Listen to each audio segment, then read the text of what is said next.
I'm just like, Hello friends, welcome back to the James Lawrence Allcott channel. I hope you guys are doing very well. You should be ashamed of yourselves clicking on this filth. Pure negativity, disappointment. Extreme words from James there. But I mean, look, it's my title, it's on my channel, so we're in it together. I won't tell anyone if you don't, okay? Just make sure you watch to the end, okay? So what we're going to do in this video is we're going to have a look at every single Premier League club, and I'm going to highlight one player who's disappointed me this season, okay? Before we get into the video, do me a favour, let's keep this moving on now. 100k, yeah, that was great, brilliant. I want 200. I want 200k. Let's go. Hit the subscribe button, hit the like button as well. Let's get into it with Arsenal. First up, Pierre-Emerick Aubameyang. You are a disappointment. Seems brutal, doesn't it? Pierre-Emerick Aubameyang, he signed the damn thing, and then it's been pretty disappointing ever since. This is a guy who's on 300k a week, and if you're on that kind of money, you need to be delivering, and he has in previous seasons, but now there's a question here, guys. Let me know what you think in the comments below. Is he past it? Have they done it again? Have they done an Ozil? Have they done a Sanchez? Because he's third when it comes to goal involvements per 90 for Arsenal, and that doesn't sound bad on its own, but he's the talisman. And the bar is very low. The only person who's really doing good numbers this year is Lacazette, whose goals and assists per 90 is 0.72. He's only got 10 goals this season with a similar XG, so he's not outperforming his XG in any way, which is something that he's done previously for them. So the other thing you go is, okay, is he creating stuff if he's not scoring stuff? He ranks fifth in shots per 90, only 2.15. That's behind the likes of Saka and Pepe, who have been outshining him in that side of the game. His expected assist this season, 1.9 for the entirety of the season. So he's not creating much at all. And when it comes to shot creating actions per 90, he's got 1.79 per 90. That's worse than Callum Chambers. I rest my case. For Aston Villa, I'm going to go with Ross Barkley. And yes, I know I'm a bit of a hypocrite because I did a video about 3 months ago talking about how Aston Villa have become great again. But that series is turning into a bit of a curse, it would seem. Apologies, West Ham, Aston Villa. Possibly soon to be Leicester City. Great video, though. Go check it out. Ross Barkley, though, he's been poor. He started off okay, but overall throughout the season, I think the glaring thing has been since Jack Grealish has not been in the team, I think it's actually highlighted that he was covering a lot of the cracks that revolve around the idea of being able to give Ross Barkley some kind of responsibility this season. Expected goals, 3.2. Goals that he scored this season, 3. 1 assist. Just let that hang in the air for a second. And I think the big thing with him is that you want him to carry the ball forward. But this season is his worst season in that metric over the last 4 seasons. At the moment, per 90, 34 carries per 90. If you think of someone like Jack Grealish, he's doing 45.2. Someone like Morgan Sansom, 41.2 per 90. He was completing 50 per game for Arsenal. And that's the team that's playing against oppositions that actually defend a lot deeper than them. So he's been really... He's got worse as it's gone on, and that's really disappointing. Neil Maupay is my pick for Brighton, just because I like him. I think he's a good striker, but I expect a little bit more. Yes, he is the top scorer for Brighton, but I think there lies the story of Brighton this season. As a team, everyone's spoken about their XG, and okay, we're going to be talking about a bit more in this video, but that's, you're going to get a little sprinkle of the old XG when it comes to the Allcott. But with Maupay, 8 goals, but an XG of 11.1. If he scores more goals or even exceeds his XG, which is what the best strikers do, and I actually hold him to that kind of standard because physically he's not that impressive. So what you're really wanting from him is the fact that he's quite bullish, but also the fact that he can score goals. He's a good finisher. He's done that in the past. I expected him to push on this season, and he hasn't, and that's why he's my disappointment when it comes to Brighton.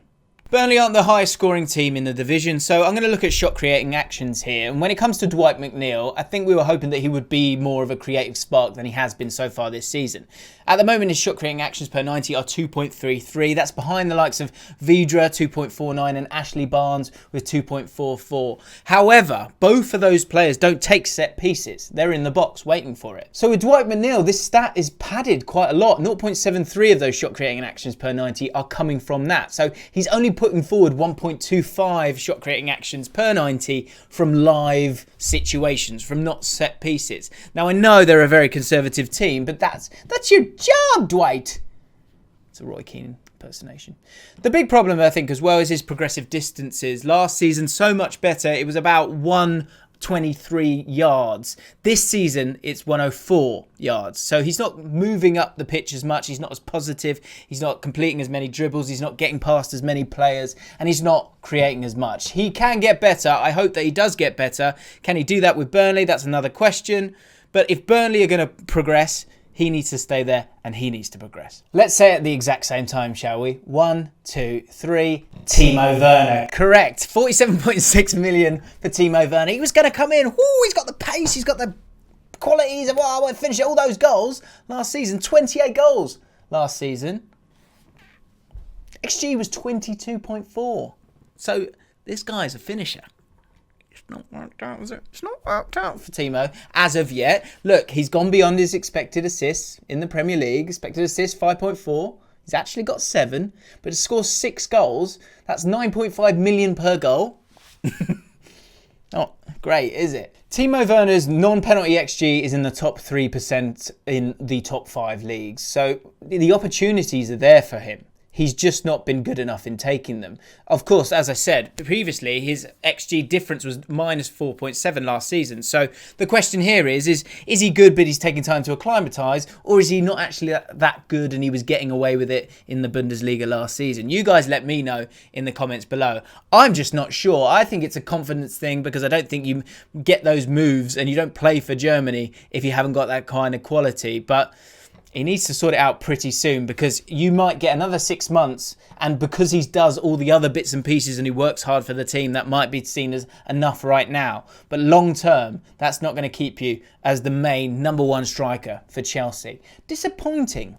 Palace, I'm going to go for a half-hearted Michy Batshuayi. I think we've all been a bit confused by Michy Batshuayi because kind of obviously he went to Chelsea and you thought, oh, he must be good. And, you know, he's had those different loan spells and at times he's been exciting. Ultimately, this season for Palace, it feels like a really half-hearted season from him. I don't feel like he's put the work in, and that's highlighted by the numbers this season. If you look at his successful pressures per 90, it's 2.66 per 90.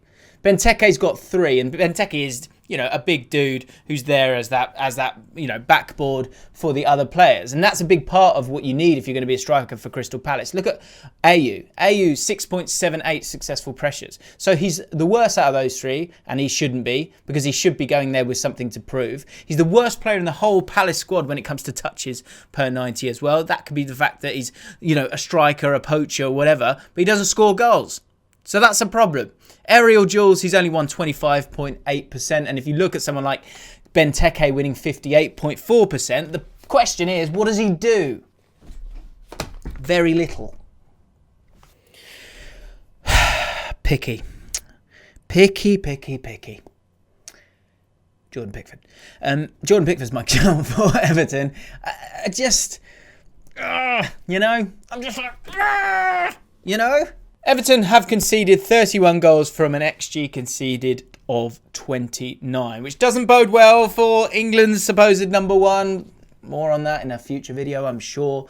The thing is that he's made 2 big errors this season that have led to an opponent's shot. Doesn't sound like much, but both of those have resulted in a goal. He saves things he shouldn't save, and he lets in things he shouldn't let in. You know, does that make it okay? I'm still not sure, to be honest. But I think it is part of the whole problem with a goalkeeper. You know, the more familiarity breeds contempt. And I think that's part of the problem with him. I think he's got that Joe Hart vibe where he's just like a lot. And some people like it, some people don't like it. I love that he's got great feet, but he's got to try and cut out the mistakes. There's only so much benefit of the doubt we can give him, and he needs to kind of just become that little bit more conservative in what he does. Maybe it's the fact that he doesn't have that same physical prowess of someone like Nick Pope, that he feels like he needs to be bouncing about all the time. He's had some great moments, but he's had some really disappointing ones as well. And for this team, you wanted him just to kind of reassert himself and make it absolutely certain that this was his position, but he struggled to hold down the number 1 spot for Everton, and it looks like he might be doing the same for England. For Fulham, I'm going to go with Aleksandar Mitrovic, and this is a little bit unfair on him, to be honest, because Scott Parker's kind of pulled the rug from under him. If you think of how important he was to that team going up from the Championship, it was a team that dominated the ball, dominated possession, and sort of got it into good areas, got the crosses in, and he was able to bully defenders with crosses and touches inside the penalty box. They played very different this season. They've moved, they moved personnel, the likes of Lookman coming in, Ruben Loftus-Cheek coming in, Anguissa, who's a great dribbler with the ball. All of those players, De Cordova, Reed as well, being, again, another sort of dribbler with energy. They've not really needed someone like Mitrovic. And if you think of those metrics, it then makes him a little bit disappointing. Ultimately, he's played 14 games this season and his XG was 6.4. He's only scored 3 goals this season. No one's miscontrolled the ball more than him per 90 this season. 4 times he miscontrols the ball. That's going to be a little bit disappointing. His progressive carries, which again, of course, is not his thing. It's not what he's about, but only Madja progresses it less than him. And I think it seems like he feels like Madja is a better option as the seasons progress for him. Just an amazing fall from grace from a player that it was like, if he scores, they've got a chance. And I guess maybe there's your answer, that as much as Scott Parker has changed it up and it's been very commendable, the fact that you haven't been able to get the best out of Mitrovic and he hasn't been able to score goals is why Fulham are where they are, because they've not been able to score goals. It's really tricky to pick a disappointing player for Leeds this season because I think overall, Leeds fans, you've got to be delighted with the season that you've had. But the player that I'm going to go for, it's someone who came for a big price tag. It's Rodrigo. And the reason he's disappointing, it's for what we thought he was going to deliver at the start of the season. Because in terms of goals, he's only scored 3 goals this season, which is his worst return since 2014-15, where he scored 3 as well. His conversion rate is 23%, which is pretty poor as well. And, you then flip it a little bit, the fact that he's actually having quite a few shots per game, 3.14 per 90 in terms of shots. But then his XG is really poor. He's only supposedly should have scored 4 goals this season. So the shots that he's taking are quite ineffectual, it seems. That's all bad, right? And I think bringing him in and the concerns about Bamford, you were thinking this guy needs to score quite a few goals for us. But it turns out that, there's other elements to his game, and those elements have been a lot better than in previous seasons themselves, because he hasn't been disappointing when it comes to shot creating actions per 90. So his creativity for others has been pretty good. 4.21 this season, which is by far his best return ever. Previously, his best was 3. So disappointing in what you bought him for, but maybe Bielsa knew better than all of us, and actually he was buying him for a very different reason. 2 seasons in and we're at a stage where I'm going to go back to an old phrase that I like to use. He's good, but is he good? And that's what I'm talking about when it comes to Ayoze Perez. What is the deal with this guy? Is he good or not? Is he hard working, or is he really talented? Or is he a little mix of both? And he's just maybe not Leicester City's level, because 21 matches he's taken part in, but he's only started in 13. His pressures per 90 are 22.66, which is very good, in the top 2% of the top 5 leagues. However, is that enough? Do you know what I mean? 0.17 goals per 90 is not really good enough. 1.1 expected assists. 3.93 touches in the opposition's penalty box. Yes, at times it's a counter-attacking team, but this Leicester City team has a lot more control over games than it has in previous years. And you would have thought that he would have sort of dipped into it a little bit more, right? His form would have kicked on. Rodgers would have wanted to need him a little bit more. Only 2 goals this season in the entirety of it. You've seen Harvey Barnes progress. You've seen Iheanacho progress as Vardy starts to sort of slow down and maybe take on a different role. And if Vardy's going to slow down and take a different role, other people need to step up and score goals. Those 2 that we've just spoken about there have done so. Perez hasn't. It's been a really disappointing season for Liverpool, and to pick a player, there are a few out there, but I think there's a very obvious one, and it's got to be Sadio Mane. Now, I love Sadio Mane. I think most people do. I think most people still understand that he is a world-class player currently, but he's on a slippery slope, because this season has been really poor, and actually a lot of the metrics are quite similar. So you've got to kind of go, it's just he's lost confidence in front of goal. If you look at in terms of how far he's carrying the ball at the moment, last season he was carrying the ball 40 times per 90. This season 37.6. So similar in terms of the amount of opportunities that he's having to carry the ball. But last season he was carrying it 260 yards per 90. This season he's only carrying it 215. So either people have figured him out a little bit, or he's losing a little bit of confidence, or maybe he's a little bit jaded. I don't know. One of those 3 things is certainly happening for him, because he's not affecting the game as much as he always has done over the last 3 or 4 years. And of course the goals have dried up as well. Per 90, 0.31 goals per 90 this season. Last season, 0.59. That's a massive drop-off. And if you think of the amount of shots that he's having and the distance he's having those shots from, they're all actually pretty similar. There's not much disparity between them. In fact, he's actually having more shots, 2.99 this season. Last season, 2.49 shots per 90. So it's pretty simple. He's lost his confidence. He's had a really disappointing season, as highlighted by his XG, which is 12.8. He should have scored this season. He's only scored 8 goals. A super disappointing season for still one of the best players in the league. But he needs to go away, have a little break, come back, and he needs to come back refreshed. So it's certainly not been a disappointing season for Manchester City, but it does seem like a very obvious choice here. I guess you could go with Aguero, but maybe by his standards, it's very disappointing. I'll give him the benefit of the doubt because he has just been so good. And of course, it's been down to injuries. Nathan Ake is my choice for Man City. 40 million quid. I think we were expecting a lot more. Maybe it's a case where he needs to kind of come into the fray, truly understand what's going to be asked of him, and maybe he gets involved in the team a lot more next season. Maybe Pep Guardiola just doesn't trust him at all. Who knows? Because I think after that Leicester City game at the start of the season, that 5-2 defeat, they started to kind of look away from him. And that's where John Stones started to get his opportunity in the team. He ranks lowest for tackles and interceptions per 90 and clearances per 90 as well. Defensive third pressures, he's bottom of that one as well with 2 per game, and that's going to often be, you've got to be a front foot defender a lot of the time if you're a Man City centre back. And Nathan Ake so far hasn't been able to acclimatise and hasn't been able to reach the standards that's going to get you minutes for this Manchester City side. Man United, super easy this one. Donny van der Beek. I mean, why is he even there? What is going on here? And what does he do? What's he good at? I think I know what he's good at because I've seen him at Ajax. You know, he's got those great runs into the box. He's great on the ball. He can create chances, supposedly.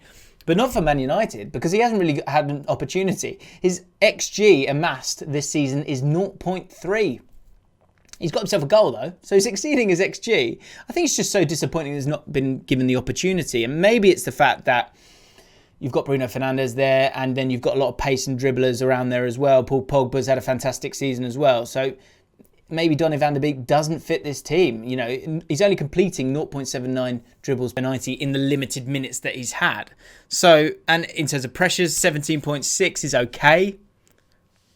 Just not, well, he hasn't had the opportunity for us to know how good he is. And what interests me is, will he ever get that opportunity? Man United fans, let me know what you think. Joe Linton. Sweet Joe. Sweet Joey Jojo. Joe Lintio. Joe Linton. He's rubbish, isn't he? I mean, am I allowed to say that?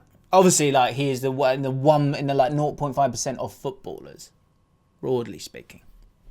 But this is 2 really, really bad seasons for a player who, in terms of shots on target, throughout his entire career, has never got over 1.24 shots on target per 90. So what I'm saying there is he's not even getting 1.5 shots on target per 90. This season it's 0.91. I haven't seen that much red on a scouting report on FBref since Steve Bruce had that bacon sarnie and went down the wrong hole.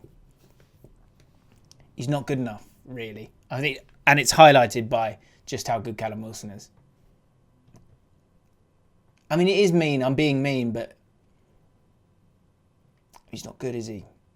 If you thought Joe Linton's stats were disappointing, then we move on to Sheffield United now, who have had a stinker of a season. And Rhian Brewster has been, I mean, one of the worst of a really awkwardly bad bunch this season. Huge price tag. We expected so much from him. And I think the thing that kills me about this is that he's good. Like, he's a good player. Like, you saw him at Swansea in that 6-month spell. He's good. I'm telling you. But this season he's been so disappointing. Sheffield United fans must be pulling their hair out a little bit because he's got it all. He's got a lot of good stuff. And physically, he's slowly been getting stronger. So, huge surprise for me for him to do as badly as he has done this season. He's only creating 1.65 shot creating actions per 90 this season, which is terrible. The most damning stat for me is the fact that he's played 10 games. 11 90s, really, this season. And he's only registered 6 shots on target. He's so much better than that. And I guess the only saving grace is that he's really good in the Championship, guys. And so, you know, if you've got him, you can hold on to him. Probably bounce back up. I'm going to be quite harsh on my pick for Southampton because I'm going to go with Moussa Djenepo. Now, I like Moussa Djenepo. I think he's got really good work rate. It's just the output's not been there at all this season. He's only got 1 goal, no assists so far this season. Last season, 2 goals and 2 assists. He has come from Standard Liège. He's only 21, and there are a lot of little bright sparks within his play. He just needs to offer a lot more. And if you think about how poor supposedly Shea Adams was and the fact that he wasn't good enough for this level, I think there's a similar story here with Djenepo. I think he is good enough. I just think it needs to click for him a little bit more, and maybe he just needs to take on a bit more responsibility to get him up to that next level where he's starting to have that same kind of confidence and output as someone like Nathan Redmond. Or I know Nathan Redmond doesn't always offer that kind of output, but has done in fits and spurts. And I think you can see that with Djenepo. It's not worth, I don't think it's worth giving up on him. 2.21 shot creating actions per 90 isn't amazing. We want a little bit more. I think I like him, and I can see a bit more coming there, and I just want to see it now. And that's why I'm a bit disappointed with him. Time for Spurs now, and let's do it again. Let's all say it on the count of 3. 1, 2, 3. Matt Doherty. Yes, it is Matt Doherty, who is one of the few disappointments for me this season when it comes down to the defensive stats, because he was brought in to kind of offer that. Aurier was the guy who couldn't be relied upon, and I think the fact that Mourinho at times this season, well, quite often, has gone to him for that has maybe highlighted that Aurier has got better in those areas of the game, but also highlights how poor Matt Doherty has been in the 3 key areas when it comes to defending: pressures, tackles and interceptions. In terms of pressures, 12.75 per 90, which puts him in the 55th percentile of the top 5 leagues. 1.92 tackles per 90, which puts him in the 44th percentile. And here comes the killer. Interceptions, 0.69 per 90, which puts him in the 9th percentile. So that basically means out of the top 5 leagues, when it comes to clearances and interceptions, 91% of fullbacks are better than Matt Doherty in that metric. It's not good.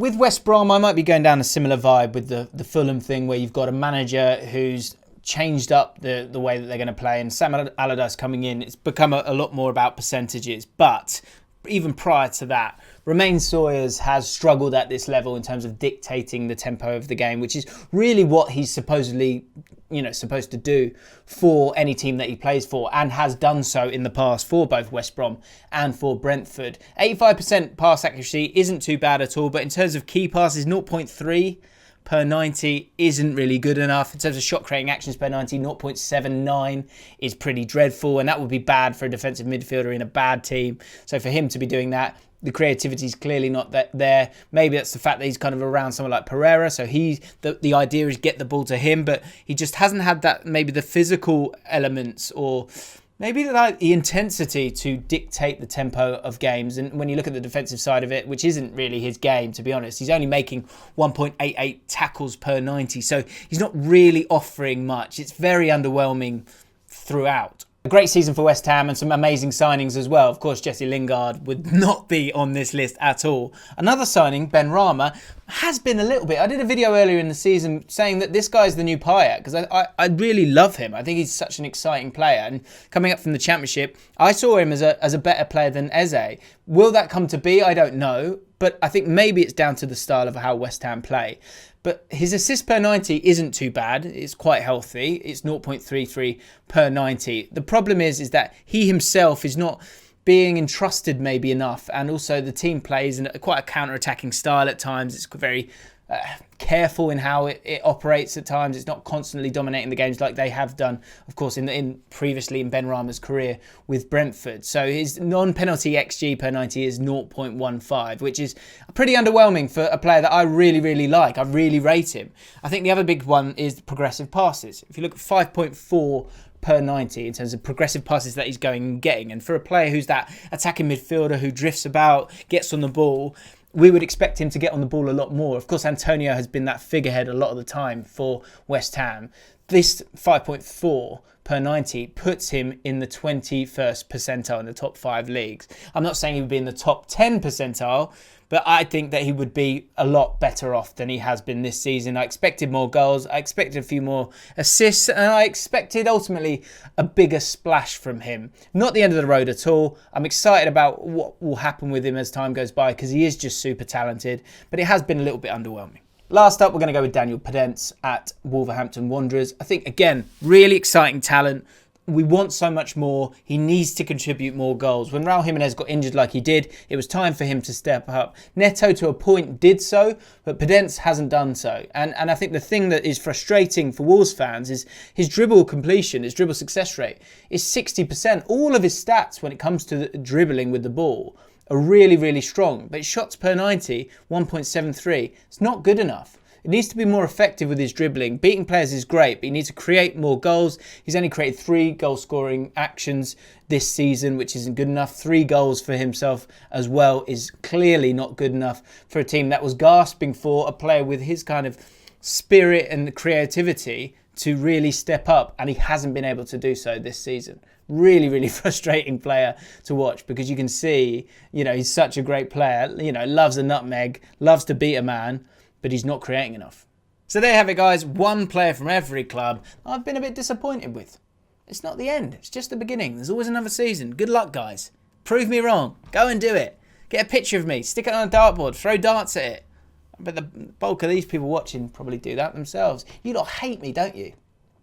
I can be needy at times. Forget it. If you've enjoyed this video, then please do consider subscribing to the channel and hit the like button as well. It'd be great if we could get over 2,000 likes on this. And it's that part of the season now. It's the business end. So every Premier League club's what? Fill in that sentence down below. Which videos you want me to make? I'm always reading the comments, always getting involved in those. So get involved yourselves, and I'll see you soon.